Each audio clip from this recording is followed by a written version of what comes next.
Hi అండి. ఈరోజు మనం ఎంతో ఈజీగా టేస్టీగా ఉండే ఎగ్ ఫ్రైని ఎలా చేయాలో చూసుకుందాం. ముందుగా ఉడకపెట్టిన ఎగ్స్, ఆనియన్, కరివేపాకు, కొద్దిగా కొత్తిమీర తీసుకుందాం. ఒక బాండీలోకి ఆయిల్ వేసి కొద్దిగా వేడి చేయాలి. వేడైన తర్వాత ఆనియన్స్, కొద్దిగా కరివేపాకు వేసి బాగా వేయించుకోవాలి.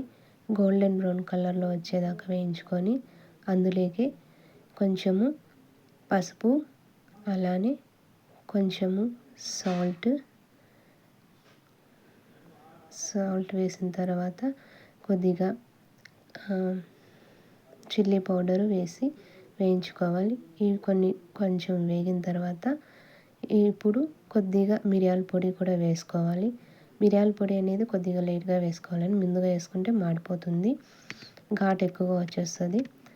అది వేసి బాగా వాటిని అన్నిటి బాగా మిక్స్ చేసి వేయించిన తర్వాత ఇప్పుడు మనము బాయిల్ చేసి కట్ చేసి పెట్టుకున్న ఎగ్స్ని అందులోకి వేసి వాటిని స్మూత్గా, ఎక్కువగా కలబెట్టకుండా స్మూత్గా వాటిని ఇటు అటు తిప్పుతూ వేయించుకోవాలండి. ఎక్కువగా కలబెట్టడం వల్ల వాటిలో ఉండేది మొత్తం పోయి అవంతా పీస్ పీస్ అయిపోతుంది, తినడానికి ఏం బాగుండదు.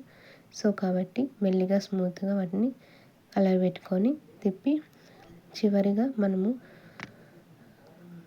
కొత్తిమీరతో గార్నిష్ చేసుకుంటే సరే, మనకి ఎంతో టేస్టీగా ఉండే ఎగ్ ఫ్రై రెడీ అండి. ఇది చాలా టేస్టీగా ఉంటుంది. మీకు కానీ ఈ టేస్ట్ నచ్చినట్లయితే please comment, share, subscribe and like కొట్టండి.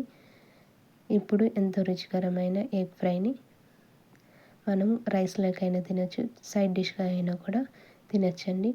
ఇందులోకి మీకు నచ్చితే గరం మసాలా వేసుకున్నా కూడా ఇంకొద్దిగా టేస్ట్ చాలా బాగుంటుంది. రెసిపీ ఎలా ఉందో ప్లీజ్ కామెంట్ చేయండి. Thank you.